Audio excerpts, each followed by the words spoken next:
अभी कर्फ्यू है? कर्फ्यू नहीं सर, कर्फ्यू नहीं। खुला है। हाँ ഇന്ന് ജനുവരി 3, 2025. ഈ വർഷത്തെ ആദ്യ യാത്ര മണിപ്പൂരിലേക്കാവുന്നതിന് കൃത്യമായ കാരണങ്ങളുണ്ട്. മണിപ്പൂരിലെ എത്നിക് വംശത്തിൽ നടക്കുന്നതിന് കൃത്യം 2 മാസം മുൻപാണ് ഞാൻ മണിപ്പൂരിൽ ദീർഘയാത്ര നടത്തിയത്. അന്ന് പക്ഷേ കുറച്ചധികം ശാന്തമായ മണിപ്പൂർ താഴ്വരയായിരുന്നു കണ്ടിരുന്നത്. അതുകൊണ്ട് തന്നെ ഇത്തവണ മണിപ്പൂരിലേക്കാവട്ടെ യാത്ര തീരുമാനിക്കുകയായിരുന്നു. സിൽച്ചാർ എത്തുന്നതിന് തൊട്ട് മുൻപാണ് വീണ്ടും ഒരു സ്ഫോടന വാർത്ത മണിപ്പൂരിൽ നിന്നും കേൾക്കുന്നത്. അങ്ങനെയാണ് സിൽച്ചാറിൽ നിന്നും ഇംഫാലിലേക്ക് വരുന്നത്. ഇന്ത്യൻ പെർമിറ്റ് ലഭിക്കാൻ പ്രയാസമായിരുന്നു. അസം റൈഫിൾസിലെ ഒരാളുടെ സഹായത്തോടാണ് 3 ദിവസത്തെ പെർമിറ്റ് എനിക്ക് ലഭിക്കുന്നത്.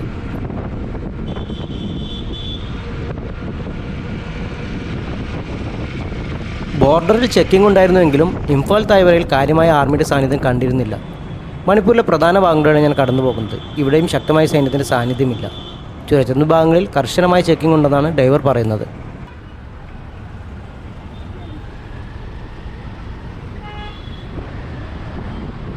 ഈ ഭാഗങ്ങളൊക്കെ ഒരു സാധാരണ നഗരം പോലെ തന്നെയാണ് അനുഭവപ്പെടുന്നത്.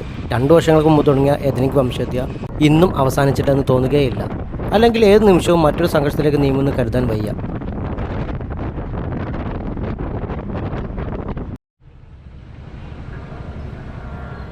വലതുവശത്ത് കാണുന്നത് കാംഗ്ല കോട്ടയാണ്. അവിടെയും ചെറിയ രീതിയിൽ മാത്രമാണ് സൈന്യമുള്ളത്. സാധാരണഗതിയിൽ കാംഗ്ല കോട്ട എന്ന് പറഞ്ഞാൽ ഒരു അധികാര കേന്ദ്രം കൂടിയാണ്. അതുകൊണ്ട് തന്നെ നിരന്തരമായ സൈനിക സാന്നിധ്യം ഇവിടെ ഉണ്ടാവാറുണ്ട്.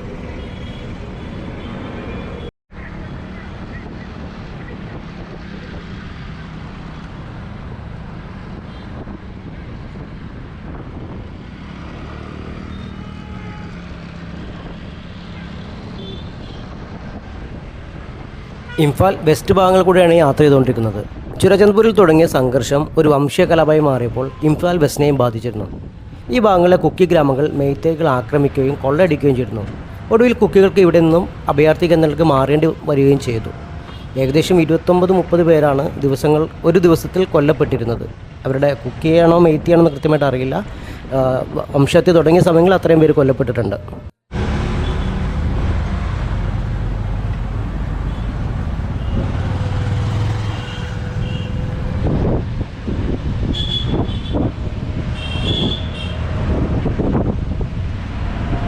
बारिश आज का है और पहले है? बारिश पहले है?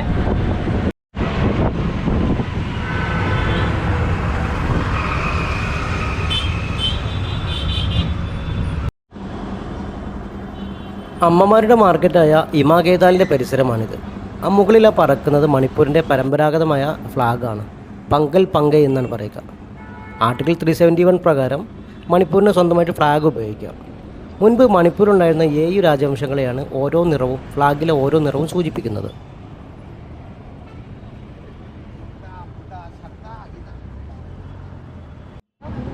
മണിപ്പൂരിൽ വന്നാൽ അമ്മമാരുടെ മാർക്കറ്റ് വെറുതെ കറങ്ങി നടക്കുക എന്നുള്ളത് എൻ്റെ ഒരു ഹോബിയാണ്. ഇത്തവണ പക്ഷേ ഒരു ലക്ഷ്യമുണ്ട്. കലാപബാധിത മാർക്കറ്റ് എങ്ങനെയാണെന്ന് അറിയണം. അത് സജീവമാണോ എന്നറിയണം. അവിടെ സൈന്യമുണ്ടോ എന്നറിയണം. മറ്റെന്തെങ്കിലും കാര്യങ്ങളുണ്ടോ എന്നൊക്കെ അറിയാൻ വേണ്ടിയിട്ടാണ് ശരിക്കും ഇന്ന് വന്നിരിക്കുന്നത്.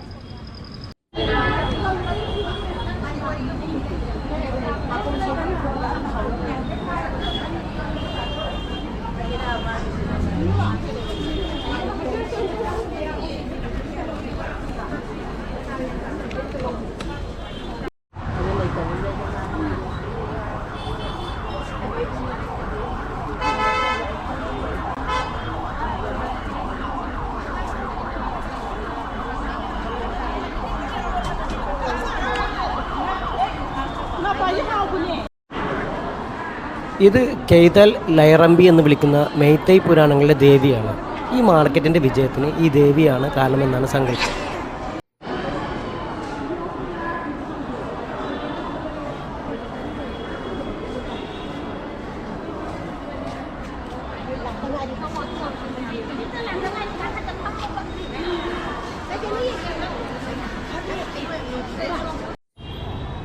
ഇവിടേക്ക് സാധാരണ പോലെ തന്നെയാണ് കാണുന്നത്. അസ്വാഭാവികമായിട്ട് ഒന്നുമില്ല.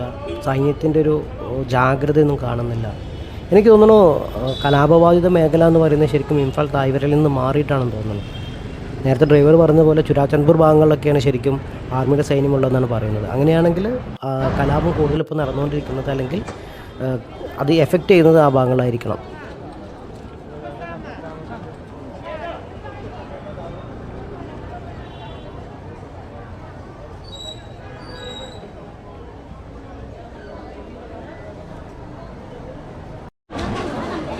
ഈ സ്ത്രീയുടെ മുൻപിലുള്ളത് ഇന്ത്യൻ കറൻസിയുടെ കെട്ടുകളാണ്. മെരുപ്പ് എന്നാണ് വിളിക്കുക. ഒരുതരം ഫിനാൻഷ്യൽ സ്ഥാപനമാണിത്. ചെറിയ പലിശയ്ക്ക് പണം നൽകുന്ന രീതിയാണെന്നാണ് മനസ്സിലായത്. ഇവിടെയും പക്ഷേ സൈന്യത്തിൻ്റെ ഒട്ടും സാന്നിധ്യമില്ല.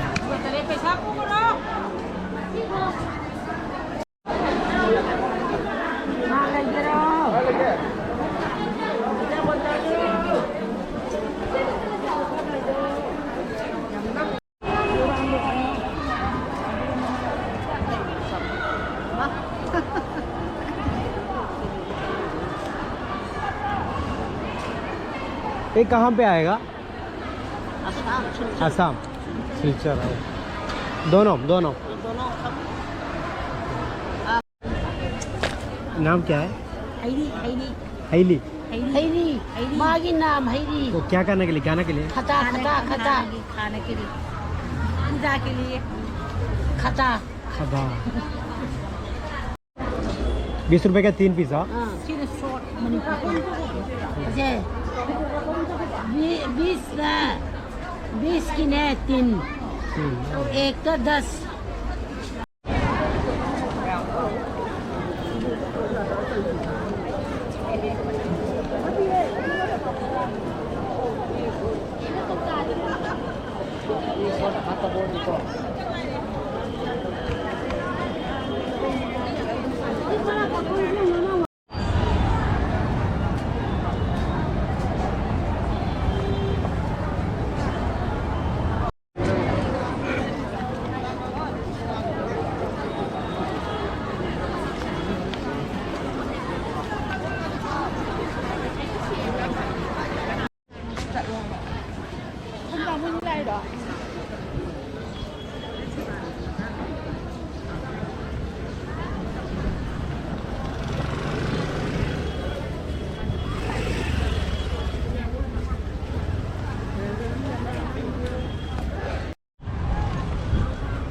സമയം ഒത്തിരി വൈകിട്ടുണ്ട്. ഇനിയിപ്പോൾ ഞാൻ ഹോസ്റ്റലിലേക്ക് നടക്കുകയാണ്.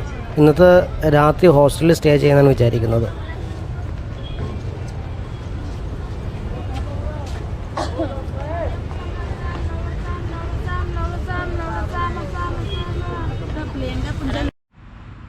ഇന്നലെ താമസിച്ച ഹോസ്റ്റൽ ഇതാണ്. സർക്കാർ ഹോസ്റ്റലാണ്.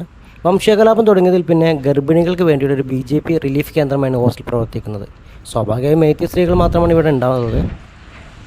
ഇന്നലെ രാത്രി പ്രസവിച്ച കുഞ്ഞുങ്ങൾക്ക് വേണ്ടിയുള്ള പ്രാർത്ഥനയൊക്കെ ഉണ്ടായിരുന്നു. പ്രത്യേകതരം പൂജയൊക്കെ ഉണ്ടായിരുന്നു ഇവിടെ. Thank you. മണിപ്പൂർ നാഗാലാൻഡ് അതിർത്തി പ്രദേശമായ സേനാപതിയിലേക്ക് ബസ്സിലാണ് എനിക്ക് പോകേണ്ടത്. മറ്റു വാഹനങ്ങളൊന്നും ലഭ്യമല്ല. കുട്ടികളും മേത്തേക്കും അവരുടെ ഏരിയ വിട്ട് പുറത്ത് പോകാൻ തുടങ്ങിയിട്ടില്ല.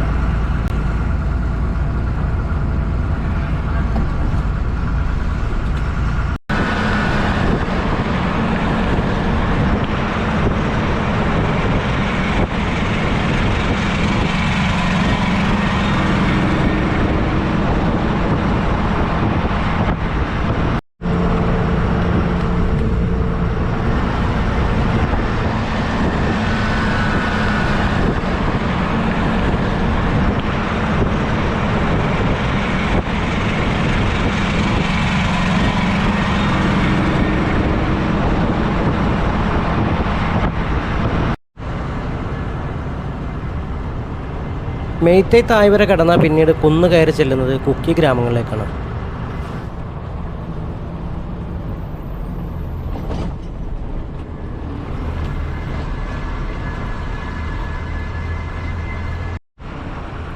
മണിപ്പൂർ തായ്വരയിൽ മെയ്ത്തികൾ, കുറച്ചുകൂടെ കുന്നിലേക്ക് മുകളിലേക്ക് കയറി വന്നാൽ കുക്കികൾ, അതിനുശേഷം നാഗകൾ. ഇങ്ങനെയാണ് ഇതിൻ്റെ ഒരു ക്രോണോളജി കിടക്കുന്നത്. അല്ലെങ്കിൽ ഗോത്രങ്ങൾ അധിവസിക്കുന്നത് ഇങ്ങനെയാണ്.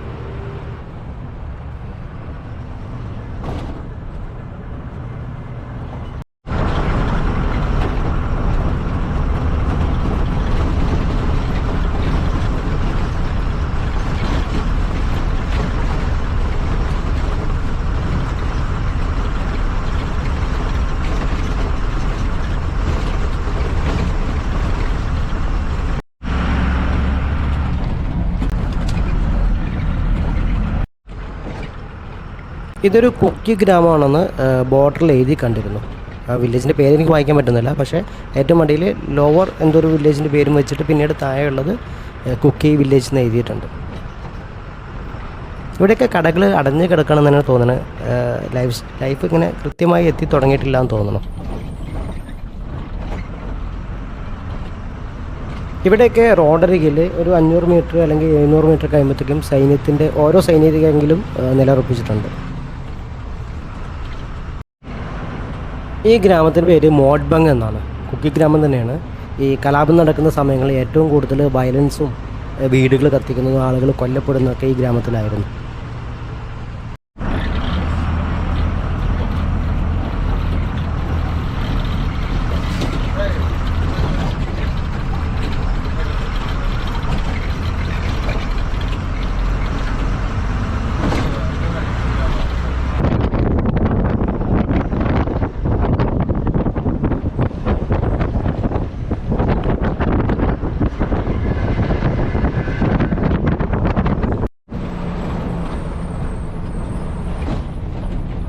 ഈ റൂട്ടിൽ എവിടെയോ ഒരു നാഗ ഗ്രാമം കൂടിയുണ്ട്. 1-2 അധികം നാഗ ഗ്രാമങ്ങളുണ്ട്. കഴിഞ്ഞ ദിവസങ്ങളിൽ ഞാൻ കേട്ടൊരു വാർത്ത എന്ന് പറയുന്നത് കുക്കികളും നാഗകളും തമ്മിൽ സംഘർഷത്തിലായിട്ടുണ്ടെന്നായിരുന്നു.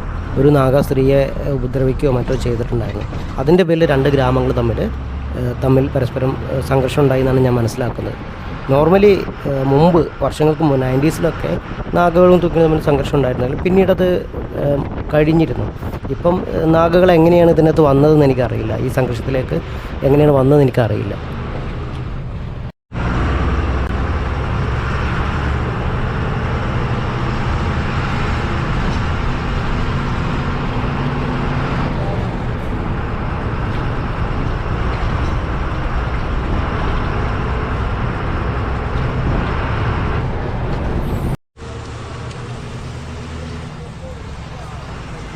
ഇവിടെ ആർമിയുടെ കവചിത വാഹനങ്ങളൊക്കെ കാണുന്നുണ്ട്. കുറച്ച് സംഘർഷബാധിത ഏരിയ ആണെന്നാണ് മനസ്സിലാക്കുന്നത്.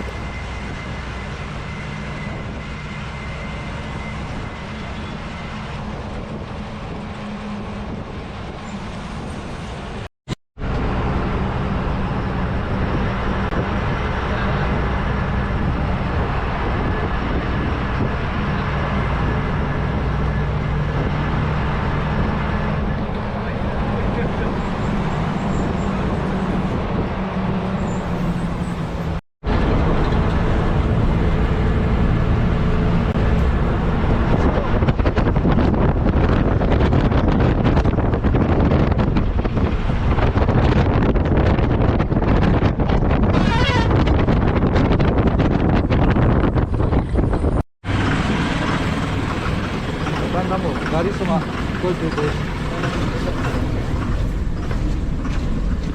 dah mana tu di lorong pra ayo kangane dari dah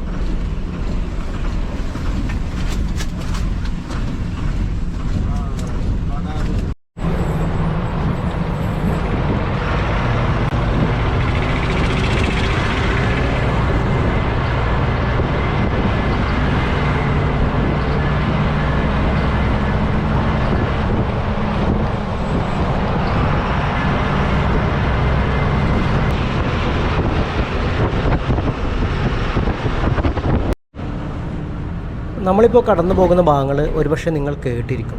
കാങ്കിപോക്ക് എന്ന് പറയുന്ന വംശഹത്യ സമയത്ത് ഏറ്റവും കൂടുതൽ കുപ്രസിദ്ധി ആർജിച്ച ഭാഗമാണ്. ഇവിടെ പോലീസ് സ്റ്റേഷൻ വരെ അന്ന് ആക്രമിക്കപ്പെട്ടിട്ടുണ്ട്.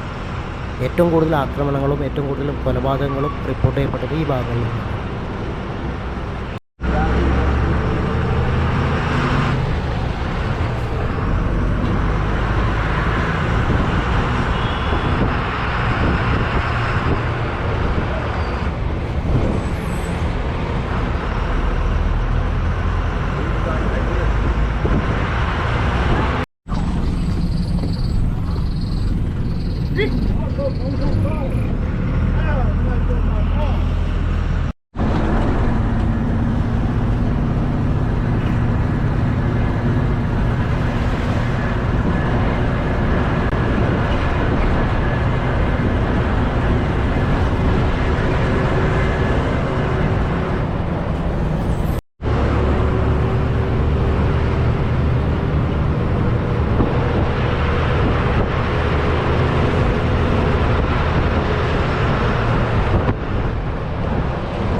നമ്മൾ സേനാപതിയിലേക്ക് അടുത്തുകൊണ്ടിരിക്കുകയാണ്.